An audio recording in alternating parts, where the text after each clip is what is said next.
What's up, YouTube? This is Agility Points. I wanted to make a quick guide on the town management and Ball X Pit. We won't be going over every single thing, but I had some really cool tips and tricks that I wanted to share that would make this section of the game easier to understand and practically automatic. First, I'll go over the mine setup that I have here. So the most important things to consider are the speed mechanics, which is like a hidden mechanic in the game of how your villagers will gain speed each time they bounce. And the other thing is which villagers to use. So for the speed mechanic, it's pretty simple. Every single time your villagers bounce off of a wall, they will generate more and more speed. Aim like anywhere around this building so that my character will bounce off of it. And then I just hold right click so it speeds up, and there it is. That's all the gold with like 3 seconds left. And you can just keep doing this. You can continue farming as much gold as you want until the harvest amount exceeds the amount that you're making. So obviously you need the spa unlocked, the spa unlocked in order to do more than one harvest. It just costs more and more gold each time, but we're making about 2,700 and this is still only 1,000, so it's really means I can just keep going and going until it hits around that 2,700 mark. So yeah, we're making 2,765. I could just keep going, and obviously you're getting less and less profit, but it's always going to be profit until that mark. They have like a neutral speed color, and then they go into white, then yellow, and then orange being the fastest. And you want them to hit that orange speed so that once they launch out of here, it could even happen while they're in here, but hitting that orange speed means that each time they're bouncing, if they bounce off of a rock and they got to travel down here to hit this wall and then back up to hit another rock, you want that time to be shorter because you only have a limited amount of time for your harvest clock. So right now you can see my harvest clock is at 35 seconds, and that'll lead me into this next part of like which characters to use. So if I take out every single character from all the buildings, like no character in the forest, no character in the wheat, no characters in the boulders, anything like that, all of my characters are able to join me for the harvest. If you put them in the wheat, in the lumber yard, in the farm, in the stone mine, they'll still join for the harvest. But if you put them in the mines, they won't join for the harvest. And there's other buildings that are kind of like that too, like the gatherer's hut. If you put them in here, they won't join. These sort of lock them in, but it makes sense for the mines, right? Like if you put them in the mines, the point is like having them in there so that when you harvest, you're gaining the gold. So the whole point of that is, you're going to be putting characters in here knowing that they'll join for the harvest, so it's okay to put them in there. Why is that important? Because each character has passives that you get from leveling them up. So as you level up like the warrior, eventually after you beat a level or whatever, they get enough experience during a level, they'll give you the option to choose between 2 passives, and you can choose whatever you want. But for me, I tried to pick things like Timekeeper, which is in my opinion very, very helpful for harvesting. And I didn't know everything at the start of the game, so there may have been like a few choices that could have been better. But for your ideal approach to this is, because they'll still join for the harvest on these buildings, we're going to put characters in these buildings that we don't that we would like to be in the harvest with us. So the Timekeeper, yeah, I would love Timekeeper for my harvest. You have movement speed, not that important. You have Timekeeper, so you can go in the farm. And then I would put characters in here, same thing, right? I would look for Timekeeper. Whoever has Timekeeper, you have Timekeeper, so you would go in there, etc. And then if you might not have a bunch of characters with Timekeeper, that's fine. The other alternative would be maybe characters with movement speed, you know, just so they can collect as much as possible, they can construct as much as possible, and things like that. Now, when you consider that we're not just going to do the gold mining, we also want them to collect resources up here, then we also, you know, that's when you would start to consider making sure that people are part of the harvests that have attributes related to wheat or boulders or forests and stuff like that. So who would you put in the mines, right? You would just make sure it's not people that help tremendously with that stuff. Obviously, you might even have it so that every single character has something that they can do. Like Demolitionist, he's collecting 2 rocks each bounce. That's great because we want as many rocks as we can get, but he might still not be the best. Someone might have collect 2 rocks and gain additional harvest time when hitting wood, like the Repentant here, and he also gains extra time when doing the wheat. So like this would be a character that I'd be like, oh, we definitely don't want to put him in the mine because we want him to be part of the harvest. Now I have a bunch of buildings with mining, and so there's only going to be so many characters that we can prevent from being in there. I could take some of these out. I might not need these here, or I can just not put characters in them, whatever. But for the most part, we want as much of an advantage as we can per harvest. So a good example would be characters with the Gold Digger perk, gaining an additional 1 gold each time this is bounced on. That, you know, without a question, I want that in the mine. And here's another one. Even though he has Timekeeper, for me, I'm like, yeah, it's more important that I get more gold because I want each one of these harvests to be like profitable. And then for these characters, or for the rest of them, I would say, all right, you have additional rocks, but not much else. The movement speed is nice too. So, you know, maybe do it as like a tier list. Like, oh, he's pretty good. This one has Timekeeper. Timekeeper, I would say, is S tier. So you 100% don't go in there. You don't have Timekeeper, but you gain a little bit extra time when you hit rocks, and you get a little extra wood. I don't need wood that bad, and you know, you're not giving me that much time off of rocks, so sure, you go in there. That's sort of the process you want to do it, and then you just kind of keep going. So like you have Piercer, you get a little extra time, not that great, you can go in there. You have literally nothing. I don't know if that's a bug or that's just how the juggler works, but you have literally nothing, so you, well, I don't even need to question it. You, same. I hardly need forest piercing since I have a building here that's gonna, you know, construct it anyway. If I got lucky and you just happen to hit this angle and get all these trees, hit this and get all these, great. But I don't have that much control over it. You're gaining extra rocks and extra wood. That's nice, but like not that important. So you can go there. You are 100% going in there. You don't do anything besides like the extra wheat and a little extra movement speed. That's fine. You have Timekeeper. I'd rather not put you in there. You don't offer that much, so that's fine. And then we have 2 characters left, right? Well, 3, I guess, but we know we're not putting you in there. And then you're gaining rocks. You're getting a little bit extra time. So now I can start to make that decision. You're just the worst version of that guy. So there you go. That's all these buildings filled, and I still have these characters in here that'll still they'll come out. I can put characters in here. It's totally fine because they will come out. So the Physicist, you're gonna still help with harvesting, but I still want you to be working.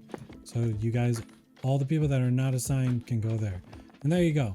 Everyone's working, and the most important people for the harvests are working at buildings that they can come out of when I go to do a harvest. So now I'm able to do a harvest, and you know, with as much of an advantage as possible.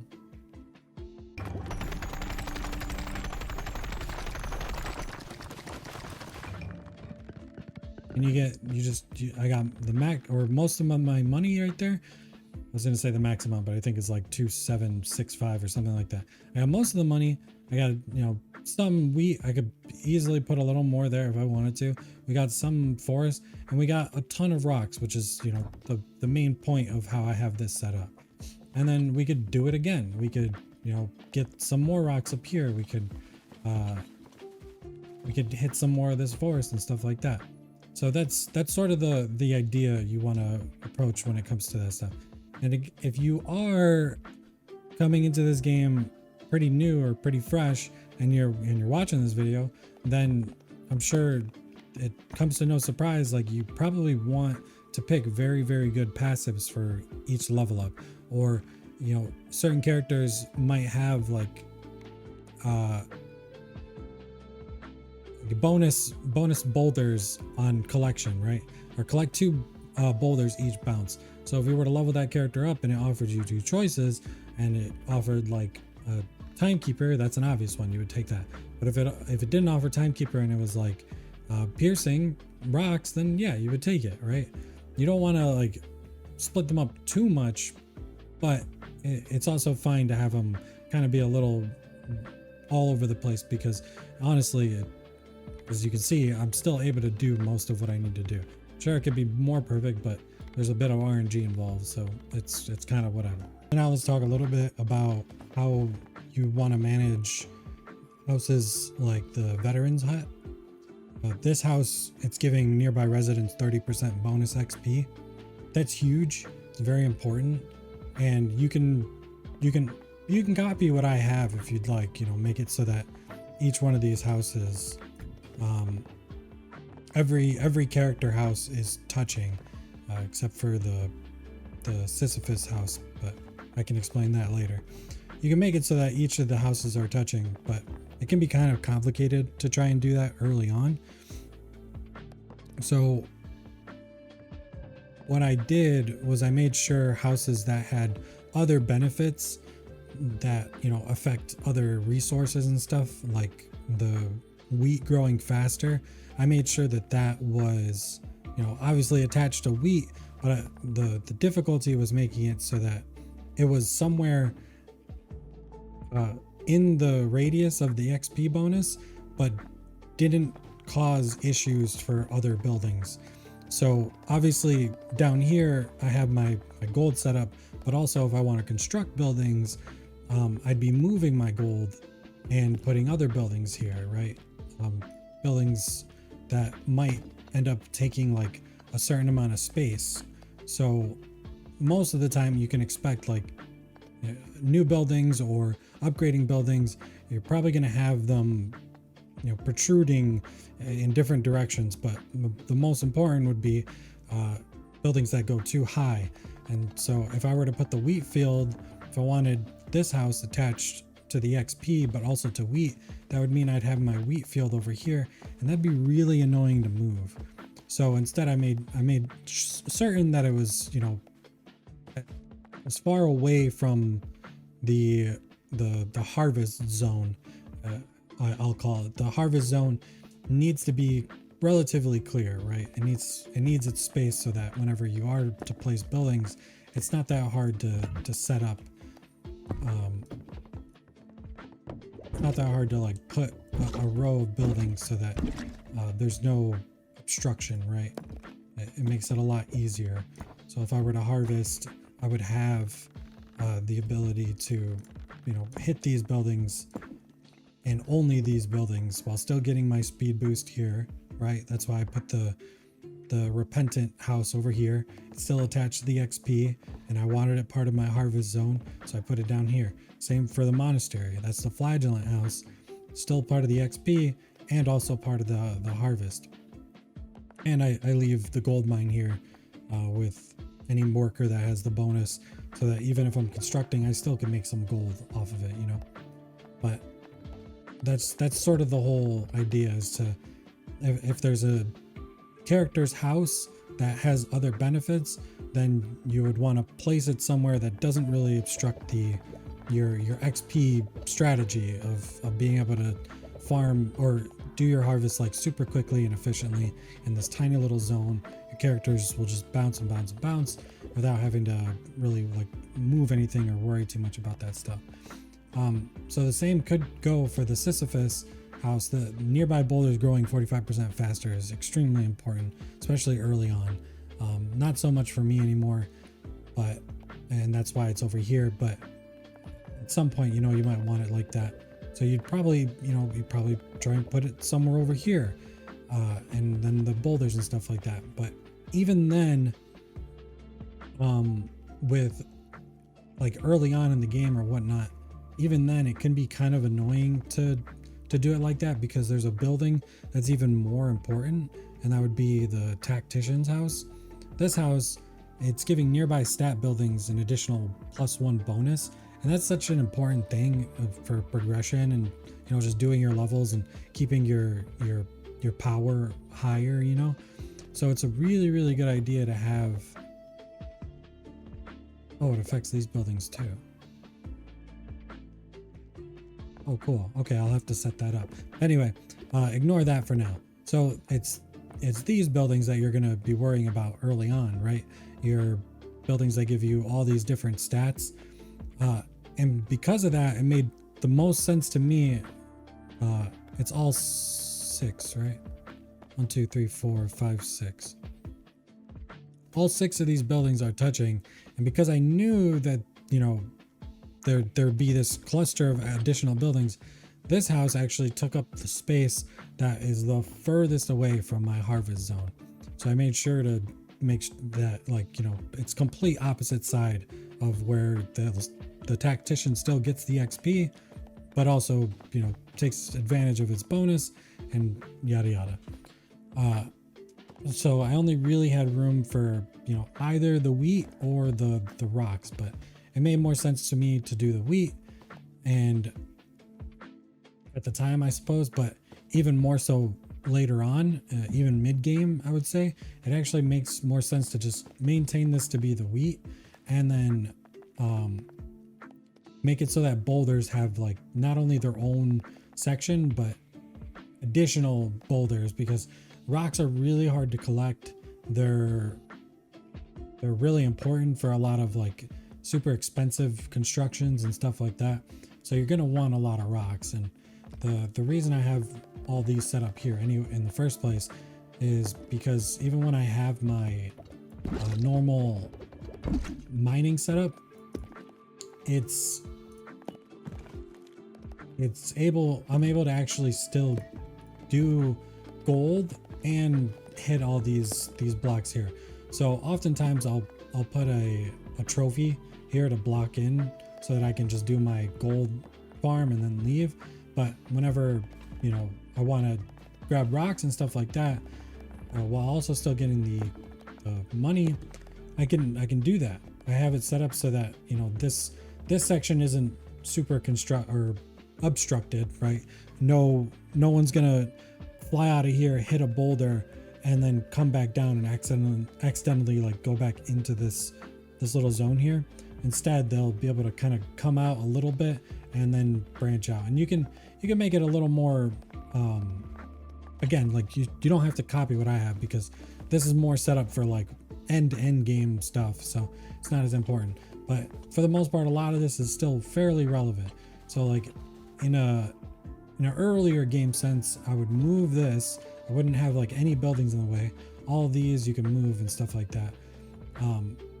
But to keep it from being like annoying for you to have to move and move and move, these won't be the case. At most, you're really only carrying 3 buildings that are taking care of rocks for you, and so you wouldn't really see all these buildings. The reason these are here is, again, for like late game purposes, and that makes it so that I can, you know, AFK or close the game, even since I have certain buildings that let me farm offline, or, you know, while the game is closed as well. But in an early game case, you would consider you probably don't have things that are obstructing, right? There was even more rocks here originally, but you would have like 3 of these. So this whole setup would actually be like, you know, probably over here, so that if it's hitting the building, I'll just move this, make this easier for me. Yeah, I should just set this up so it's much easier to understand. Anyway, so, you know, say you would have like 3 of these right here, and you would make it so that it's up against this building, and you don't want your villagers to like fall down this zone, so you would block this, you know. And now, you know, pretend these are all filled. I don't want to have to do all that. But now you have it so that like once they come out, they're hitting these, they're bouncing back off of these, they're hitting them, bouncing, hitting them. And even if they hit these buildings, it's not a big deal because, you know, they'll eventually get past it. So we'll see an example here. They're gonna mine the gold as usual, but once they come out of here, they generated enough speed. Well, some of them will even turn yellow. You see that? So once they generate enough speed, then they start to like go out and start to hit. Some might still pocket back in here, and that's fine because these buildings haven't like gotten all the gold yet. And, you know, in this case, I'm not sure. I'm harvesting without the intention of getting all the gold. I'm harvesting with the intention of getting some gold, but also boulders, right? And you know, you could place more wheat here if you wanted, so that it makes more sense to, you know, get as much from each harvest as possible. But you know, that would be an example of me gaining gold while also harvesting boulders and stuff like that. It's a big game. There's a lot more to it than just the town management, obviously. Like I said, I made this video specifically for that because, you know, I have seen other people playing this game, and this part of it, the town management, didn't seem like their favorite. You know, some people, not all people. Other people, I'm sure, love this stuff.